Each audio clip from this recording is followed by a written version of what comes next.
Ok. Tema današnjega predavanja je torej vidno zaznavanje.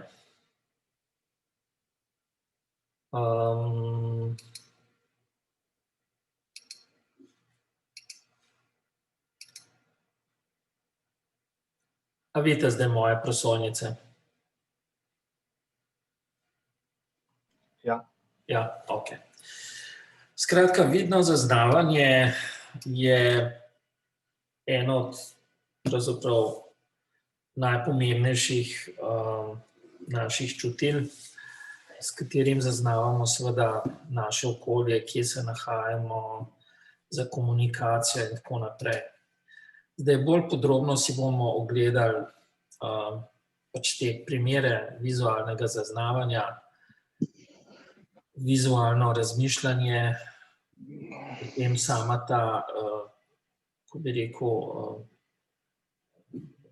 senzorski nivo, se pravi, kakšen je ta vizualno polje zaznavanja, kako poteka pravzaprav razpoznavanje v našem, pri biološkem vidu, vizualno iskanje, pa potem tudi to procesiranje.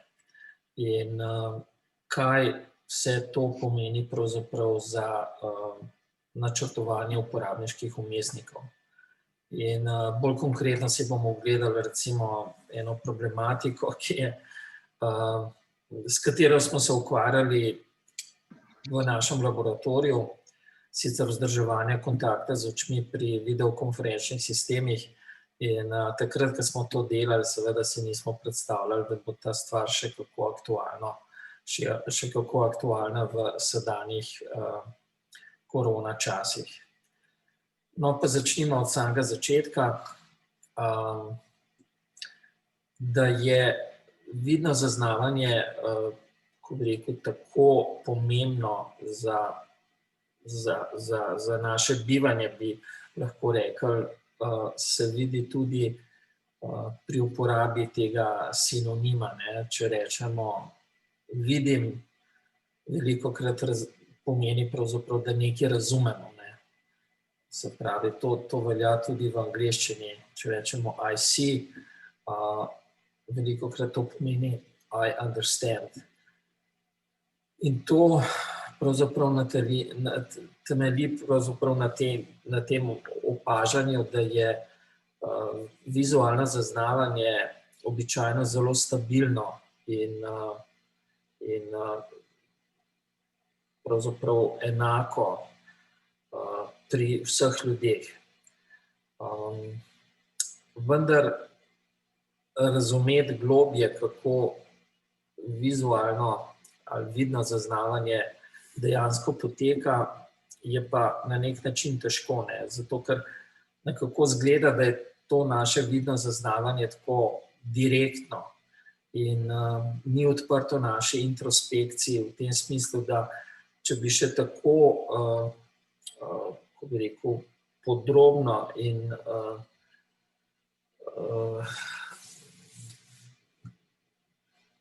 z naporom razmišljali, kako poteka to vidno zaznavanje, pravzaprav tega ne bi odkrili, ne. Nam se zdi, da to, kako bi rekel, nek tak direkten proces, ne. No, vendar pa razne optične iluzije in pa recimo drugi defekti, ne, ki so velikokrat posledica nekih fizioloških ali pa nekih poškodb v možganih, nam odprejo neko okno za razumevanje, kako poteka vizualna percepcija. In pa seveda potem še razne metode oslikave možganov in tako naprej. No, če gremo pogledat nekaj takih optičnih iluzij oziroma takrat, kadar ta, bi lahko rekel, normalni način dojemanja slikovnih informacij odpove, si kar oglejmo tale prvi primer, ki je tako postal aktualen pred parimi leti, mislim, da zdaj že 3-4 leta. Namreč nekdo je delil po socialnih omrežjih sliko ene gostje na eni poroki. To je tale slika. In zdaj je vprašanje, ker v diskusiji se je pokazalo, da so ljudje to sliko, tele obleke interpretirali na čist, ko bi rekel, drugačne načine. In zdaj me zanima, recimo, kakšne barve je po vaše tale obleka? Modra pa črna. Modra pa črna. A se vsi strinjate? Ne, zlato-bela. Zlato-bela, jaz tudi vidim zlato-belo. In zanimivo je, da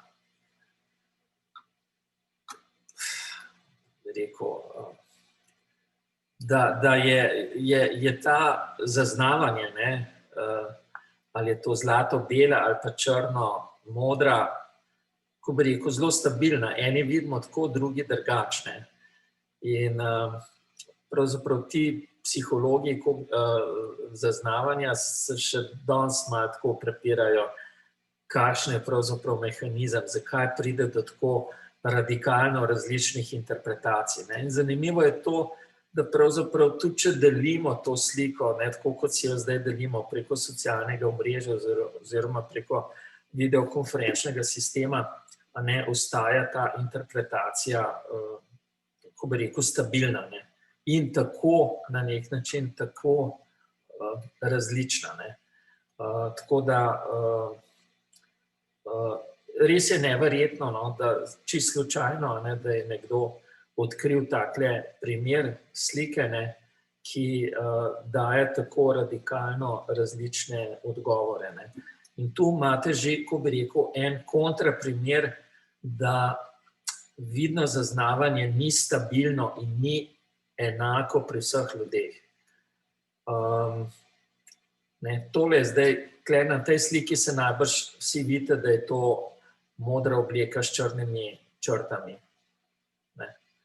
Taka obleka, mislim, ta obleka zares tako izgleda, če bi jo videli na naravni, ko bi rekel, naravnem okolju. Ampak očitno tale slika je bila pa, ko bi rekel, je pa slikana v takih okoliščinah, tako proti svetlobi in tako naprej, da pride do tako radikalno različne interpretacije te slike. Tako da, če kdo želi, si lahko potem, recimo, bolj podrobno ogleda možne razlage, zakaj je prišlo do, kaj je podlaga tako različne interpretacije. Potem tole je še en tak primer z YouTuba. Tukaj je posnetek, si dve skupini. Kar iščete, hitro najdete na Mimovrste. Neverjeten kuhinjski robot gorenja, več kot 25. Si dve skupini podajata žogo. In zdaj nas zanima, kolikokrat so si podali to žogo. Zdaj dajte podrobno spremljati. Sicer nas zanima beli, bom še enkrat pognal. Se pravi,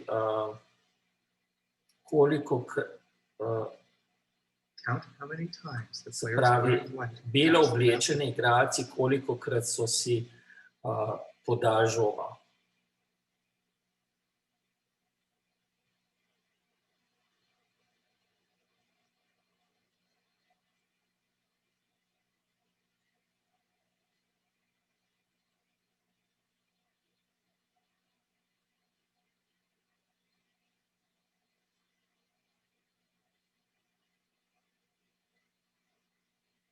How many passes did you count?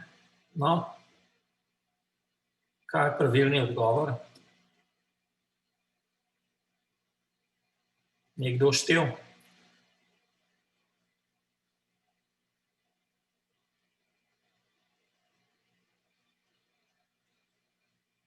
No, nobenega predloga. V chat vam pišejo, Kako? v chat vam odgovarjajo 14, 16. Ja, res. Ampak pravo vprašanje je, ali ste, no, 15 je pravilni odgovor. No, zelo v redu. Ampak ali ste videli gorilo? To je glavno vprašanje.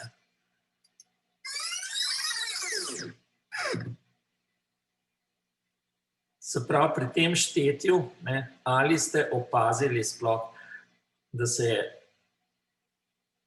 gorila sprehodila? A je kdo opazil gorilo? Ja, ne. Se pravi, to je en tak klasičen preizkus pozornosti. Se pravi, naše vidno zaznavanje je možno usmerjati s tem mehanizmom pozornosti ali attention. Skratka, vidimo to, na kar smo res usmerjeni. In zato lahko velikokrat neke stvari, ki se nam zdijo nepomembne oziroma na katere sploh ne pazimo, jih enostavno spregledamo. Se pravi, naše zaznavanje je selektivno in odvisno od tega, kaj je pravzaprav naša naloga. Mi smo si zadali nalogo, da štejemo število tega podajanja žoge in zato neko drugo lastnost sploh nismo opazili. No, tretji zanimiv primer je tako imenovana Amesova soba. In interpreting the visual image, the brain has to resolve ambiguities.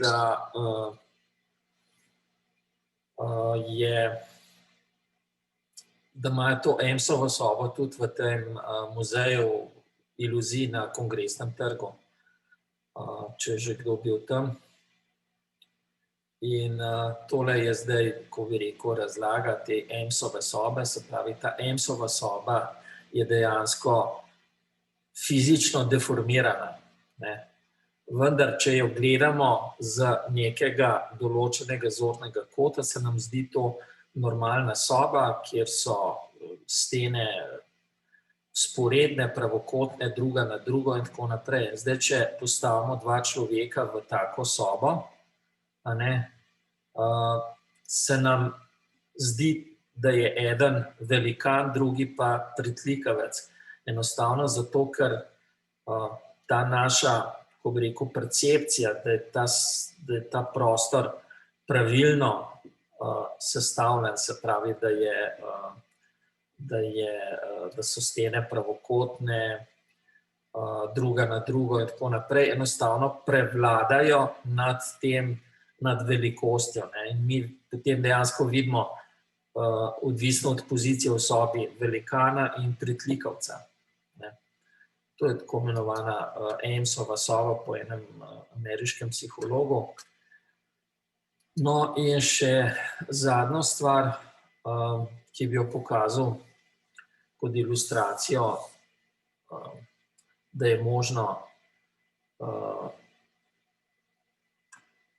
možno človeško percepcijo zmesti, je pa tako imenovani princip anomorfoze, kjer zopet prikažemo neko sceno, v tem primeru ta scena narisana na pločnik, prikažemo na tak način, da jo vidimo na nek način pravilno samo spet z določenega zornega kota. Se pravi, tako kot je zdajle narisana, se nam zdi, ali pa tudi tole, da so da je to neka tridimenzionalna scena. Tudi tole, recimo, Julian Beaver je eden od teh slikarjev, ilustratorjev, ki se preživlja tako, da na javnih prostorih pač riše te iluzije. No, to je recimo tak bazen z lepotico. No, in kar je zanimivo, je seveda to, da če na to isto sceno, se pravi, ta slika je narisana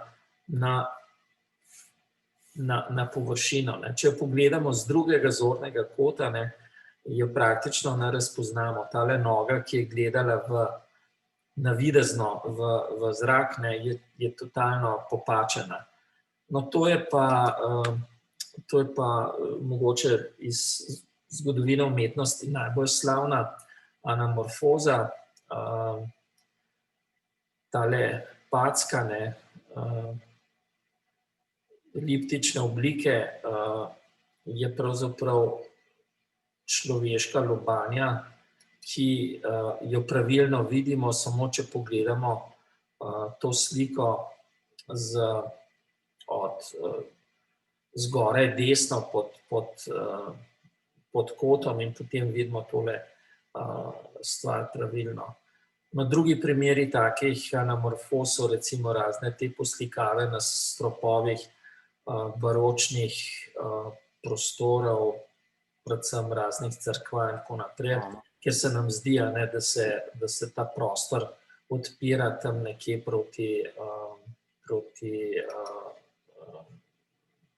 nebu. No, to so bili primeri, ki nazorno pokažejo, da to naše vidno zaznavanje ni stabilno, ni za vse enako in da ga na nek način lahko manipuliramo. Tole je tudi še ena spletna stran, kjer je zbrano veliko raznih optičnih iluzij in od teh bi mogoče si ogledali tole iluzijo v zvezi z črko T. Imenuje se T iluzija in sicer imamo tukaj vodoravno črto in navpično črto. In zdaj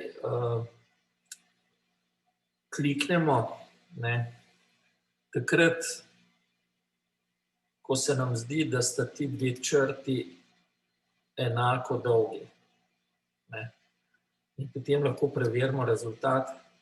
Tukaj bi lahko rekel, sem dosti dober v gibu. Pravilni rezultat kaže ta zelena črta. In na splošno velja, da se nam vertikalne črte zdijo na nek način krajše, kot so v resnici. Tako da to si lahko sami preverite na tej spletni strani. Skratka, kliknemo takrat, ko se nam zdi, da show result, zdaj sem pa malo zanalašč pretiraval v drugo smer. Skratka, že zaznavanje tako preprostih stvari, kot so ravne črte, je odvisno od njihove smeri, ali gre za vodoravno ali gre za navpično. No, tale je tudi zelo zanimiva iluzija. Namreč tu gre za problem senčanja. In zdaj seveda se boste vsi strinjali, če primerjamo zdaj tale dva kvadratka, ki sta označena za A in za B, da je en temnejši, drug pa svetlejši. Skoraj bi rekel, se nam zdi normalno. Ampak zdaj, če gledamo strogo samo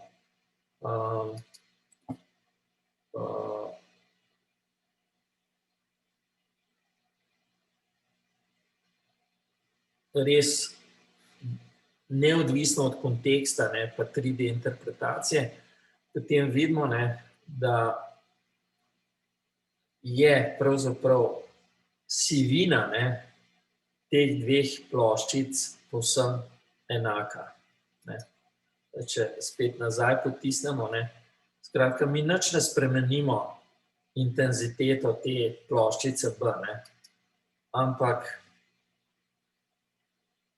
ko jo premaknemo, ne, vidimo, da je pravzaprav intenziteta oziroma sivina ploščic A pa B povsem enaka.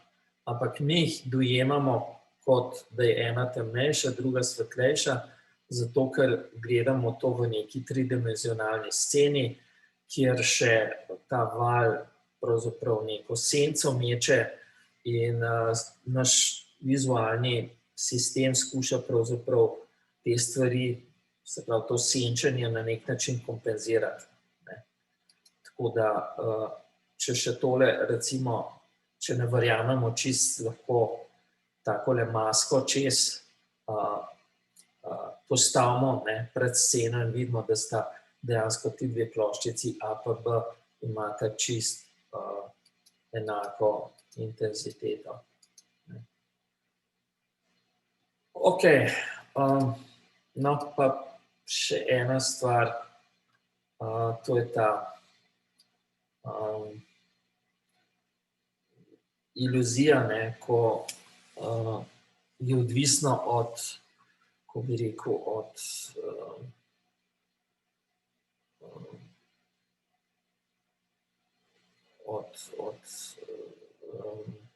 resolucije oziroma od natančnosti, s kakšno resolucijo gledamo na neko sceno. Ne. In tale španski slikar Dalí je narisal tole sliko, ne, ki prikazuje pravzaprav to svojo ženo Galo pri oknu, ne, vendar če na to sliko zdaj pogledamo skozi napol priprtimi očmi, ne, kako bi rekel, filtriramo na nek način to sliko, ne, nam to pravzaprav je to bolj podobno tej sliki ameriškega predsednika Abrahama Lincolna. Ne. Se pravi, ne, skratka, mi lahko spremenimo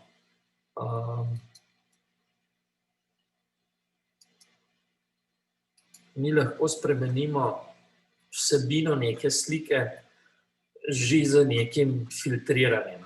Ne. No, mi smo v našem laboratoriju smo se s temi fotografskimi mozaiki kar veliko ukvarjali in najbrž se vsi spomnite tele slike na stopnišču naše fakultete, kjer smo sestavili to sliko Marilyn Monroe, kot jo je upodobil ameriški slikar. No, nekdo pomaga, kdo je to na sliku. Koliko ste kaj domači v umetnostni zgodovini? Andy Warhol. No, in mi smo dejansko tole sliko sestavili iz stotine portretov posameznikov, ki smo jih zajeli za našo inštalacijo 15 sekund slave. Ok. Za nas ljudi je zelo pomembno, ali pa zelo pomemben objekt našega opazovanja so človeški obrazi. In danes že obstajajo zelo, ko bi rekel, učinkoviti, natančni sistemi za razpoznavanje obrazov. In eno tako, ko bi rekel, in ravno zaradi tega so se tudi psihologi zelo veliko ukvarjali z preučevanjem človeške sposobnosti pri razpoznavanju obrazov. Tako da eno tako zanimivo vprašanje je, se pravi, koliko obrazov smo sploh sposobni razpoznati. No, in za povprečnega človeka je to pravzaprav lahko tudi nekaj tisoč. Vse tole. Se pravi, the average person can recognize 5,000 faces.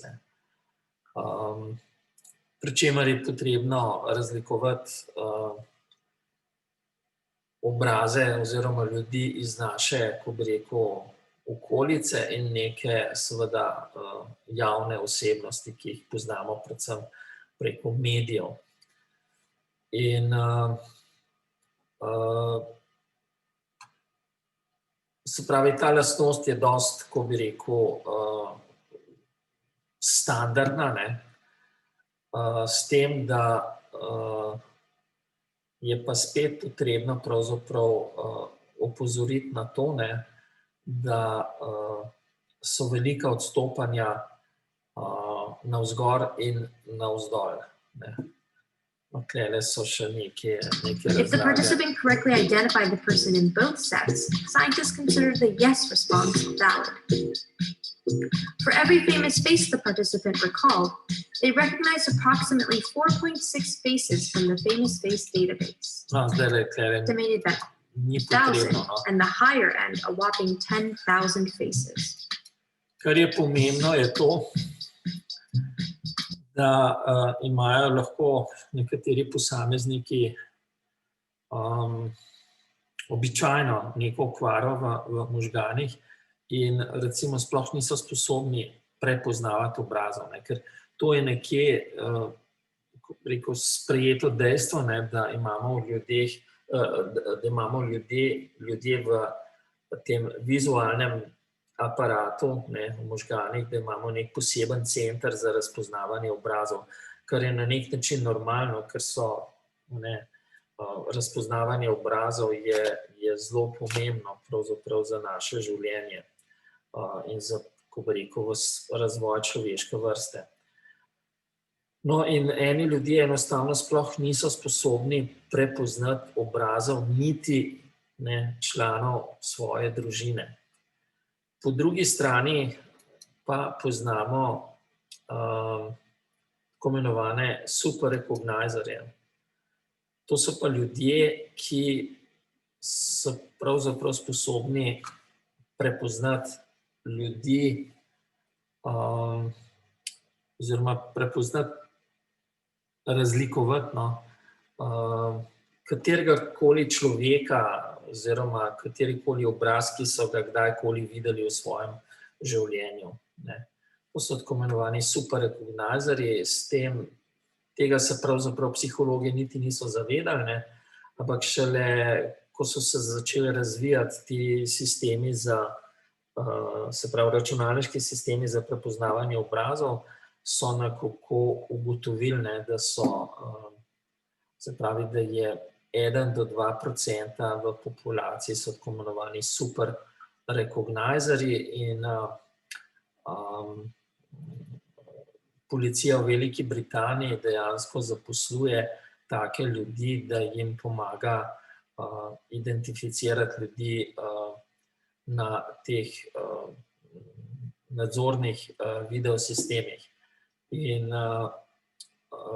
ti super recognizerji so dejansko pomagali v tej aferi Skripal, katero ste najbrž kaj slišali, to je zdaj sicer že par let od tega, se pravi leta 2018, ko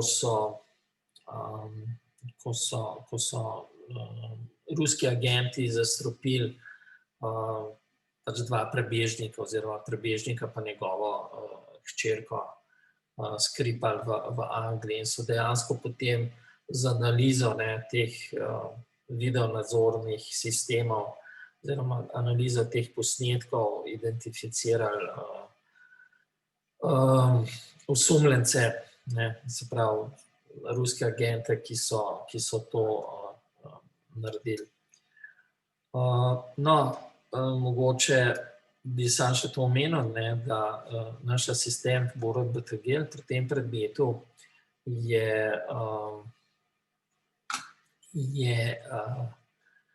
ima licenco za računalniškega forenzika, specializiran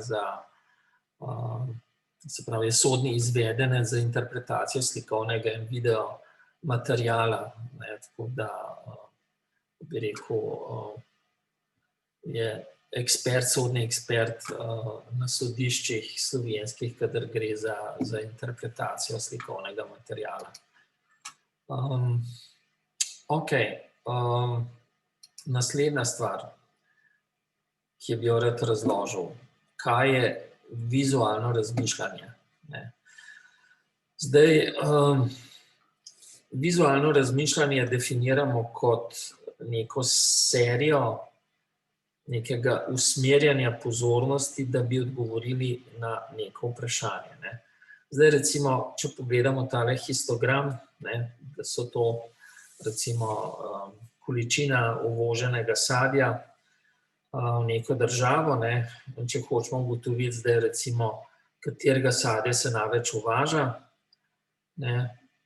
enostavno je tale vizualna naloga dokaj preprosta. Moramo enostavno primerjati višino teh palčk v histogramu in je, bi rekel, odgovor seveda v tem primeru banane. No, pri temle primeru na desni strani, tu gre za zemljevid Francije z nekimi glavnimi mesti. In zdaj, tu bi lahko recimo bilo vprašanje, ki si ga zastavimo, kakšna je najkrajša pot recimo iz Toulouse v Pariz, po recimo glavnih cestah ali pa avtocestah. In kako bi to vprašanje rešili? Morali bi s pogledom seveda slediti potem temle glavnim potem in recimo tukaj sta že, ko bi rekel, dve potencialni poti, mogoče tale preko Lyona v Pariz ali pa ta preko Bordeauxa, Poitiers do Pariza. Tule pravzaprav bi že težko odgovorili zdaj, katera pot je krajša od druge. Ampak to je recimo spet en drug primer vizualnega razmišljanja, ko skušamo rešiti nek problem. No, naslednje vprašanje je, kako pravzaprav sploh vidimo svet okoli sebe. Ali vidimo svet kot nek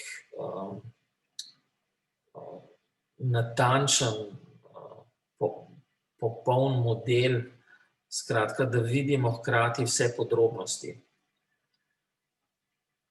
To je sicer možno doseči, vendar tipično moramo za to okolico opazovati, spreminjati smer pogleda, skratka, mi z očmi usmerjamo na nek način našo pozornost in očitno je iz naših izkušenj tudi, da nekatere stvari lažje opazimo kot druge.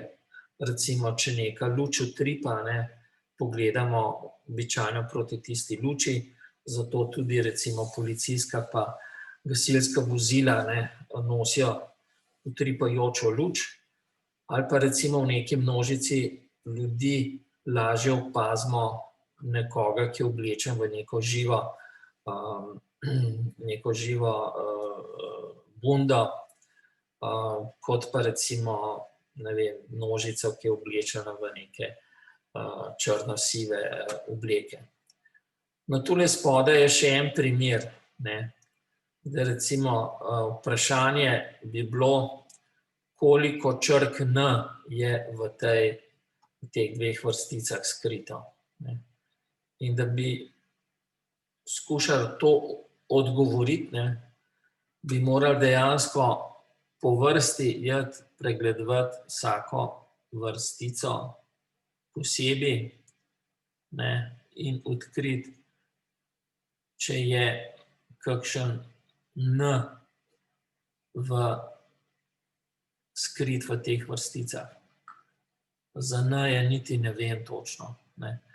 Če pa bi si zastavili vprašanje, koliko je pa R-jev v teh dveh vrsticah, R-ji bi pa, ko bi rekel, na nek način skoraj padel ven. Hitro, ni treba vsako črko posebej gledati, ampak lahko hitro ugotovimo, da so 3 R-ji. Tako da dve stvari bi lahko zaključili, da je odgovor na določena vprašanja možno doseči s tem, da usmerimo pozornost našega vidnega sistema v neko določeno točko in pa, da določena vprašanja so lažja od drugih. Se pravi, da so te naloge lahko lažje in težje in da je to pravzaprav nek kontinuum. Zakaj je tako?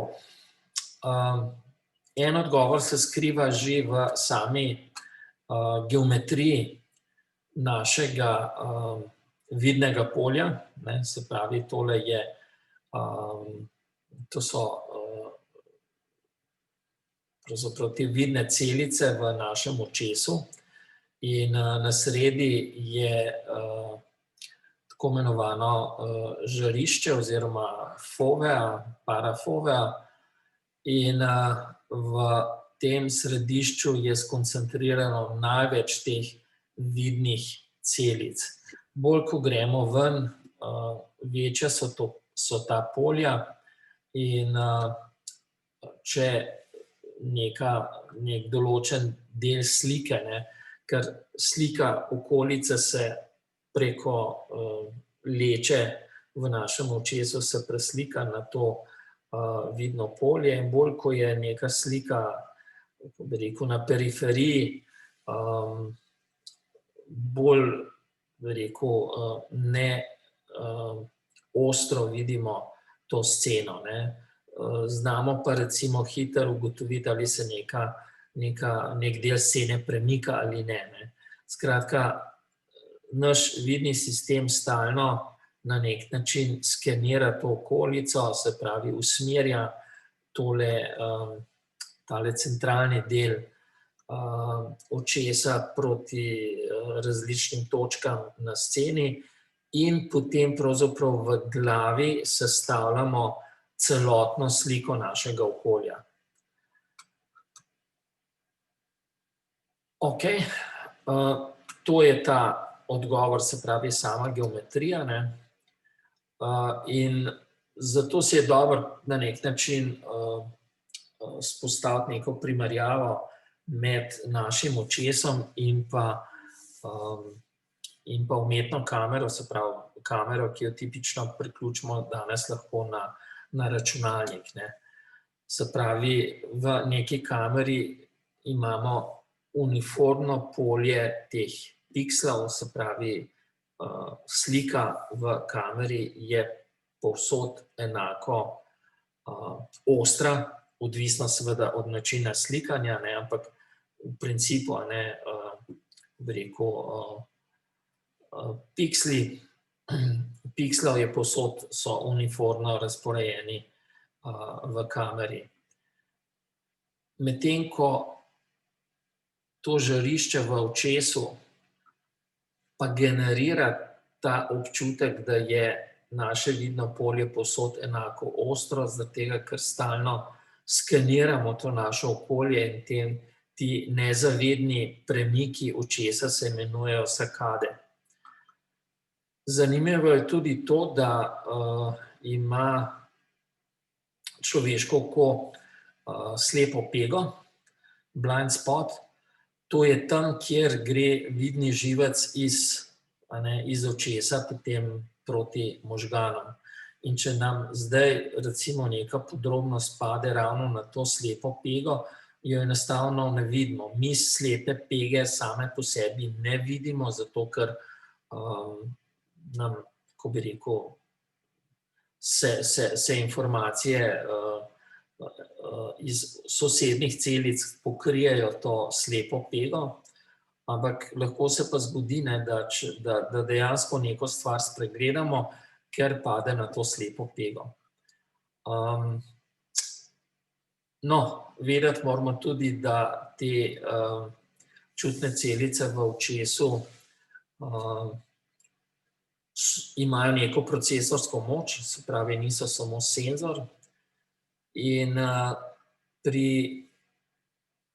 človeškem zaznavanju je potrebno ločiti nekako dva procesa. Od spodaj navzgor, bottom up, gre se za to, da neki dogodki na sceni spodbudijo našo pozornost. Tako kot sem že rekel, recimo, neko utripajočo luč bomo videli tudi, če je čist nekje v periferiji našega pogleda. Drug princip je pa tako imenovani top-down, kjer mi usmerimo našo pozornost na določeno stvar. Skratka, mi se odločimo, mi iščemo neko določeno, recimo, barvo ali pa obliko na sceni in ciljno potem preiskujemo neko sceno. No, si bomo ogledali nekaj primerov. Skratka, kako najprej poteka ta proces razpoznavanja v človeškem vidu?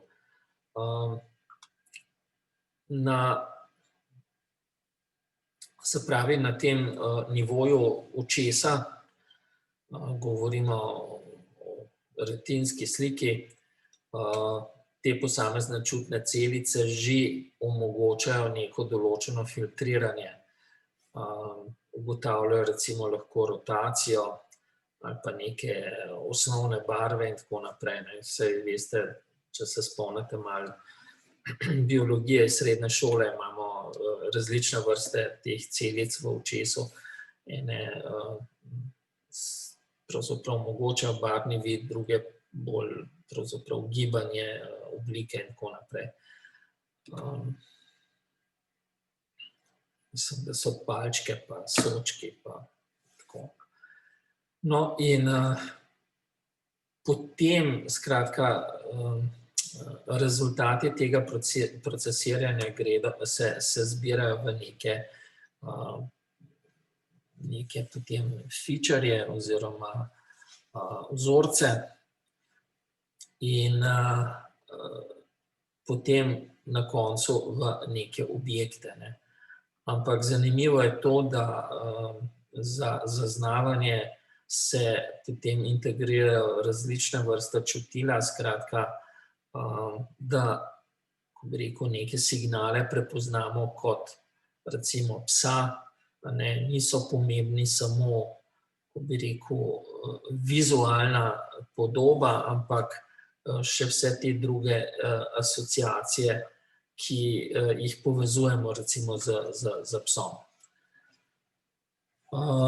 Tole je recimo zdaj ilustracija, kako potuje naš pogled po neki sceni in seveda je vzorec teh pogledov odvisen pravzaprav spet od vizualne naloge. Tukaj očitno smo, oziroma zato uporabljamo posebne naprave oziroma programsko opremo, ki zna slediti smeri pogleda.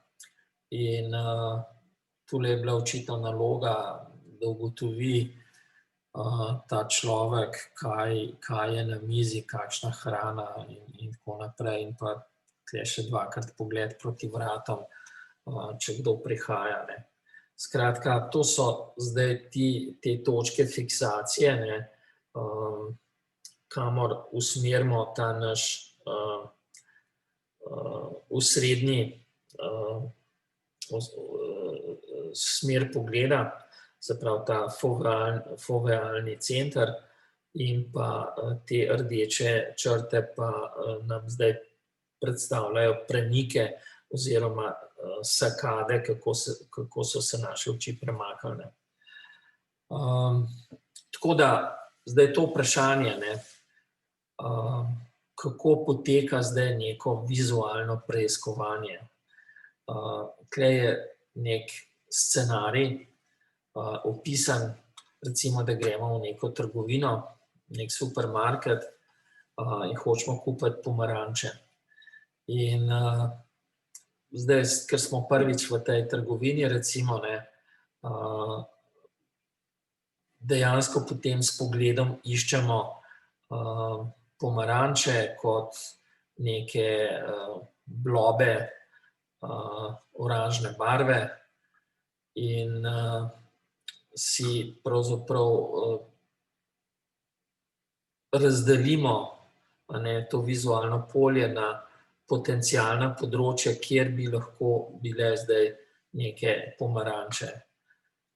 In zdaj, ko vizualno preiskujemo, nekako eliminiramo neka določena področja, kamor smo že pogledali, pa nismo našli pomaranč, ne bomo še enkrat šli gledati. Skratka, to iskanje poteka toliko časa, dokler teh pomaranč dejansko ne ugledamo. Če jih pa ne, pa potem sklepamo, da so najbrž skrite našemu pogledu in se zato seveda premaknemo in spet začnemo ta vizualni pregled področja. Zdaj, če gledamo recimo za banane, gledamo ne samo barvo, ampak še recimo obliko in tako naprej. Seveda se to lahko potem še, ko bi rekel, stopnjuje s tem, da če vidimo neko drugo sadje, potem sklepamo, da mora biti recimo banane pa pomaranče nekje blizu in tako naprej. Skratka, ta proces je lahko precej zahteven na nek način, čeprav po drugi strani poteka v veliki meri povsem podzavestno. No, to je zdaj en tak bolj podroben pogled v to, kako je sestavljen ta naš človeški sistem za vizualno razpoznavanje. To so neki nivoji možganski skorji. Predvsem, skratka, imamo neke centre oziroma neke skupke celic, ki so specializirani za določene vizualne karakteristike, za barve, za premike, pa tudi za neke zelo osnovne vidike oblik, kot to, ali so neke črte vodoravne, navpične, poševne in tako naprej. Potrebno je razumeti mogoče to osnovno konfiguracijo tega vizualnega sistema, če je tole oko, tole je vidni živec in dejansko tale naš vidni sistem se nahaja v zadnjem delu naših možganov, področje V1 in V2. V1 je predvsem specializiran za neke osnovne oblike, V2 pa potem te odzive teh celic v V1 sestavlja v bolj kompleksne informacije. Zdaj, in potrebno je potem še to ločiti, da imamo nekako dve smeri procesiranja. Eno je, kaj vidimo, drugo je pa, kje vidimo oziroma kje v svetu se te oblike pojavljajo. Tako da To procesiranje v teh področjih V1 in V2 je že, ko bi rekel, dosti podrobno poznano, analizirano in tako naprej, medtem ko ti višji nivoji vidnega zaznavanja so še, bi rekel, dosti neznani.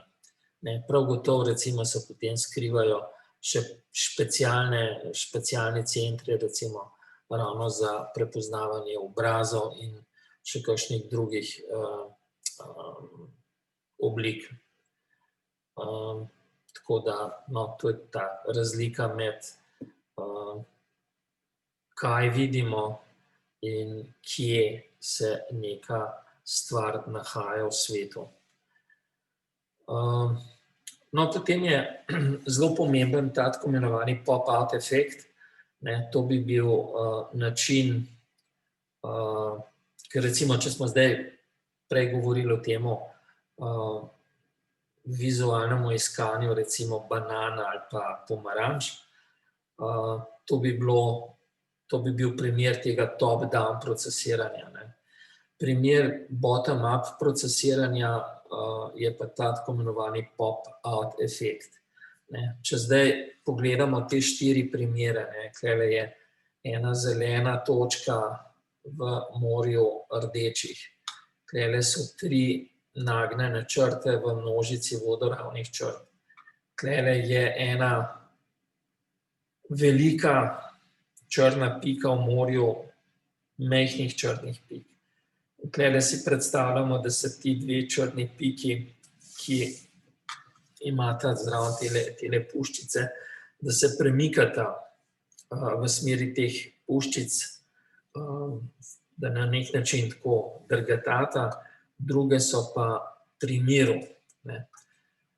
In to so vse primeri tako imenovanega pop-out efekta, ker nam ni potrebno podrobnosti zdaj pogledati čisto vsako tole rdečo piko, da bi odkrili zeleno piko. Skratka, že samo to procesiranje na nivoju, ki se skriva pravzaprav v naših očeh, pripelje do tega, da lahko take primere zelo hitro odkrijemo.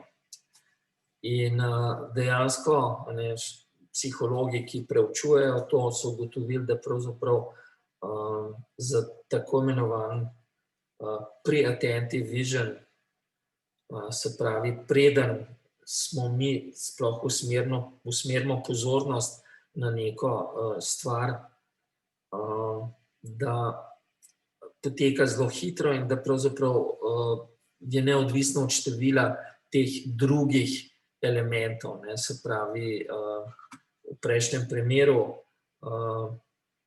to zeleno piko odkrijemo ne glede na to, ali je 10 ali pa 50 rdečih pik okoli.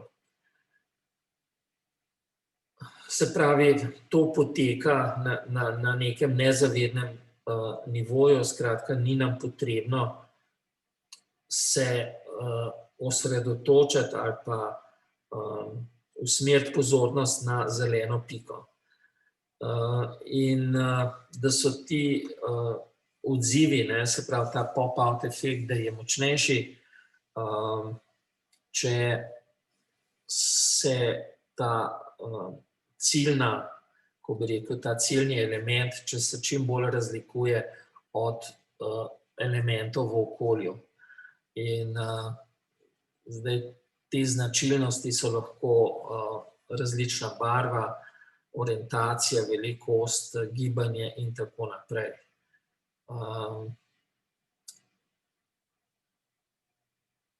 No, in seveda tudi to ozadje je pomembno v tem smislu, ali je bolj homogeno, ali je bolj različno. Se pravi, če je ozadje homogeno, potem seveda lažje pride do tega pop-out efekta. No, tole je recimo zdaj čisto konkretna ilustracija tega pop-out efekta. Če si recimo tele množici ljudi, če hočemo poiskati nekega konkretnega človeka je zelo odvisno pravzaprav, kako je oblečen, ne. Se pravi, če hočemo najti tole žensko, ne, bi morali pravzaprav zelo podrobno pregledati celo tole sliko, a ne, da bi odkrili tole gospo, ne, ki je, če to naredite, vidite, da je to tale gospa, ne. Ampak seveda nam pa takoj ne pade v oči. Medtem pa, če vemo, a ne, da zdaj iščemo nekoga, ki je oblečen v neko tako kontrastno vetrovko, a ne, pa pride, bi lahko rekli, do pop-out efekta in ga takoj najdemo. Pri vidnem zaznavanju je pomembno še to, da se povezuje seveda potem tudi z drugimi modalitetami, se pravi z slušnim zaznavanjem, z govorom, z mehanskim zaznavanjem, se pravi z neko tem mehanskim spominom, z našimi kretnjami in tako naprej, ne. Tako da recimo en tak kompleks bi bil tulele označen, ko nam nekdo ponudi skodelico, recimo kave, ne, je vsi ti elementi pravzaprav se na nekem nivoju združijo. Se pravi, da gre za nek kontekst, recimo neke kuhinjska scena, potem, da imajo skodelice običajno neke ročaje za prijeti, da ta, ki nam ponuja to, a ne, da se smehlja in podobno, ne. Skratka, človeško zaznavanje oziroma vidno zaznavanje ga ne moremo gledati samo čisto, kako bi rekel, izoliranega od naših drugih modalitet. Tako da,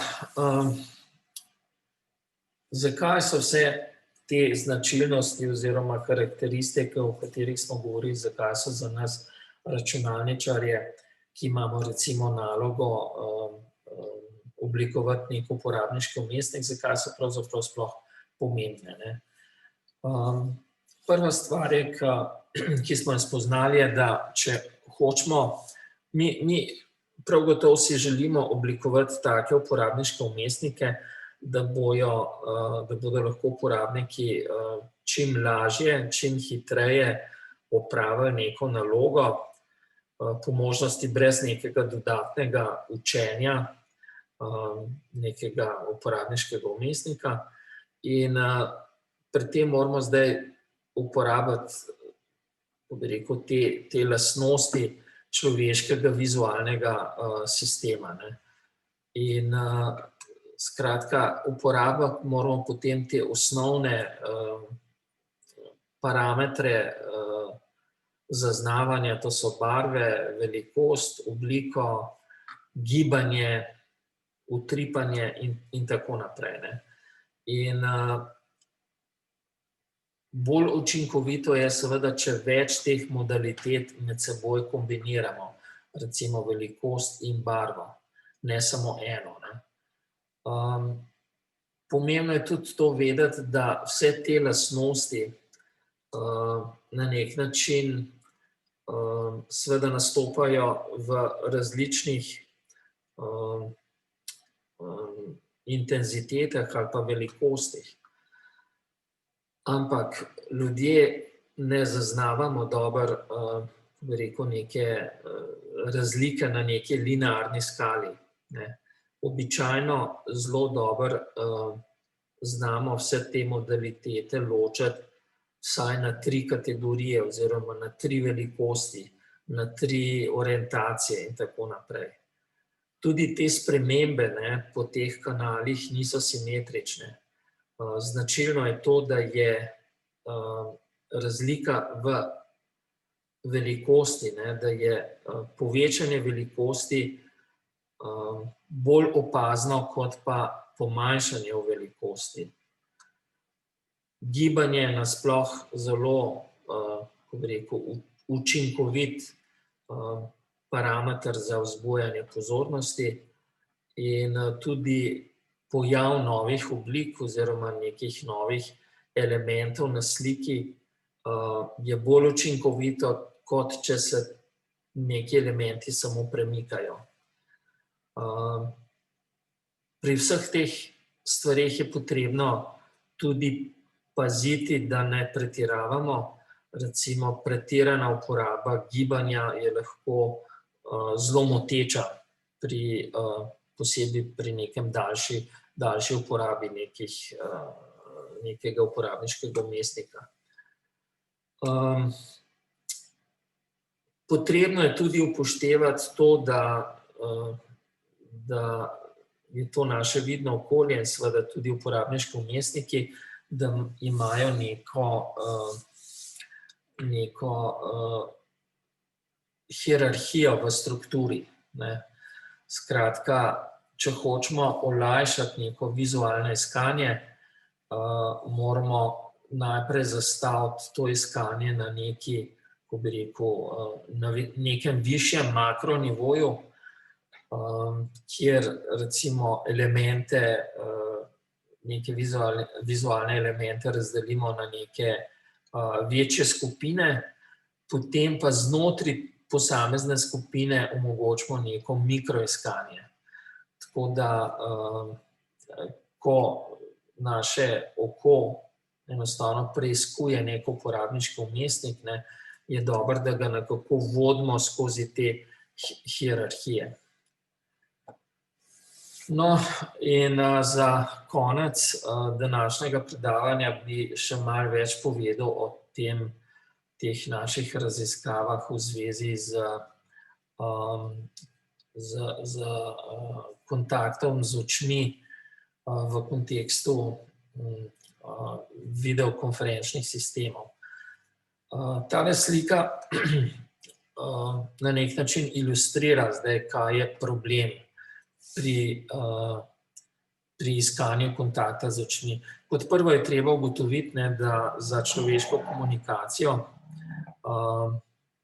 kjer vidimo sogovornika, je zelo pomembno, da poiščemo tudi kontakt z očmi.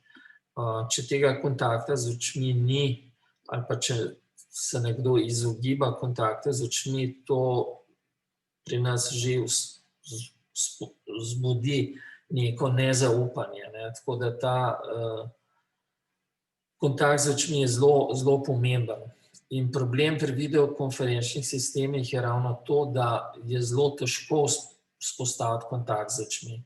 Namreč tipično našega sogovornika gledamo nekje na sredini ekrana, on pa vidi sliko iz kamere, ki je pa običajno na vrhu ekrana.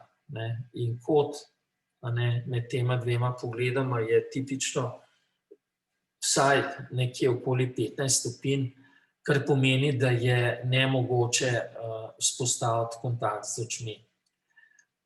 Več o tem pišemo v tem našem članku, je objavljen v reviji Displays.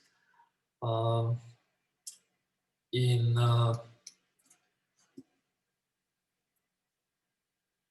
tole je recimo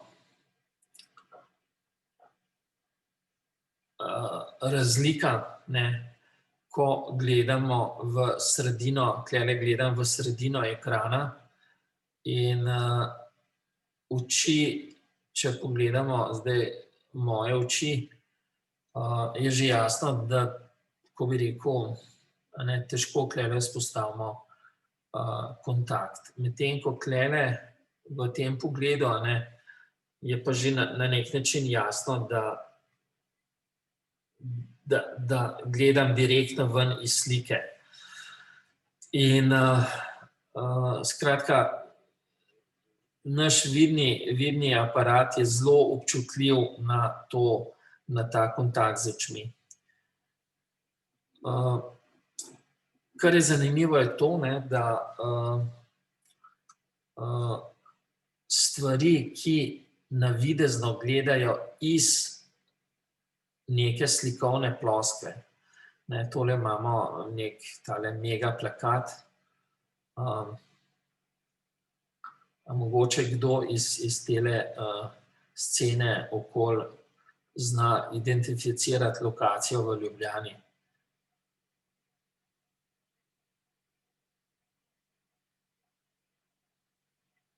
A bi se kdo upal ugibati?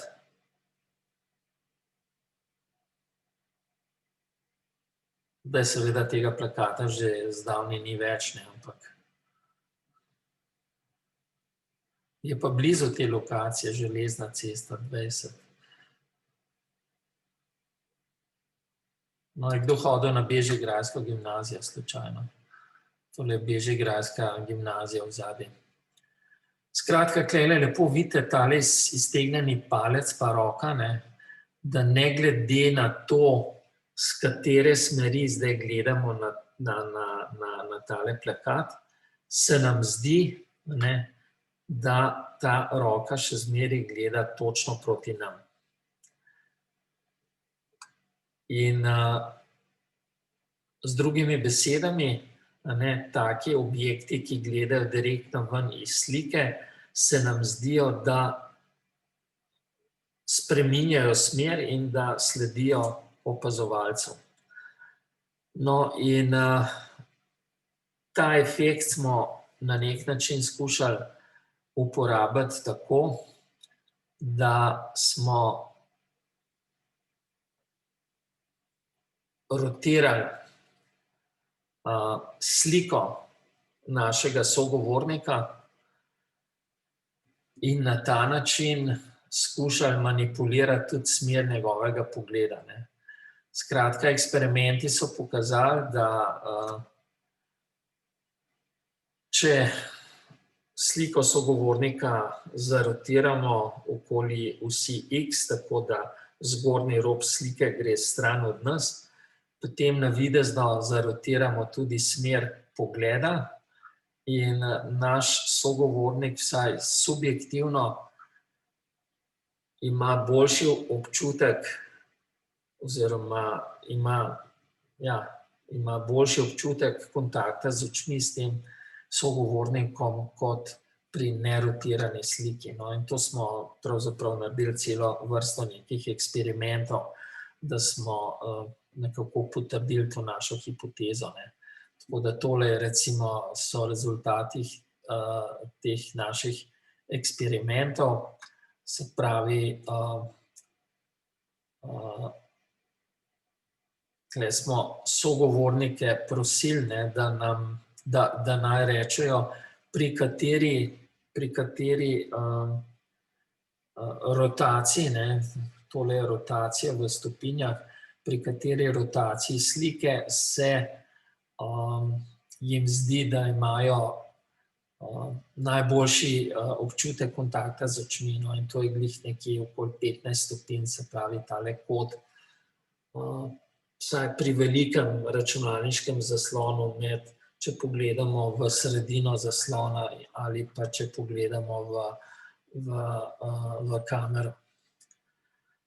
Tako, to je kot primer, kako pravzaprav tudi to zaznavanje je lahko predmet, vidno zaznavanje je lahko predmet nekih računalniških raziskav. No, in zdaj, ko bi rekel, vprašanje za razmislek, ali je ta problem kontakta z očmi zelo prisoten tudi, če uporabljate kakšen ta sistem videokonferenčni na mobilnem telefonu. Se pravi, ali na mobilnih telefonih to tudi kako bi rekel, pomemben efekt. No, je kakšen odgovor?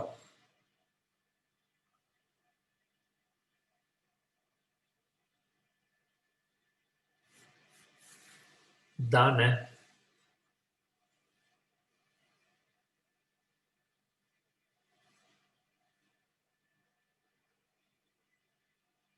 kakšna je velikost zaslona pri mobilnem telefonu. Ne? Običajno so veliko manjši od zaslonov namiznih računalnikov. Ne? In takrat je seveda ta kot med smerjo pogleda kamere in našim pogledom v sredino zaslona je ta kot veliko manjši. In zato pravzaprav le redko pride do te izgube kontakta z očmi, če uporabljamo nek sistem na mobilnem telefonu. Ne. Ta stvar je aktualna, predvsem, če uporabljamo te velike zaslone na miznih računalnikih, ne, kjer je pa ta kot običajno precej velik. Ne.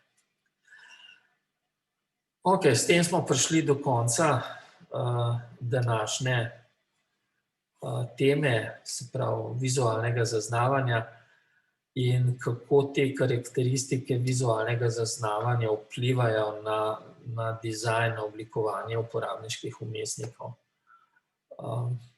Ima še kdo kakšno vprašanje?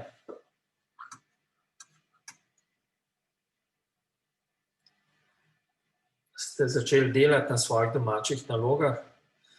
Upam. No, sicer pa bi se rad za danes zahvalil za vašo pozornost in se vidimo spet naslednjič. Nasvidenje. Hvala, nasvidenje.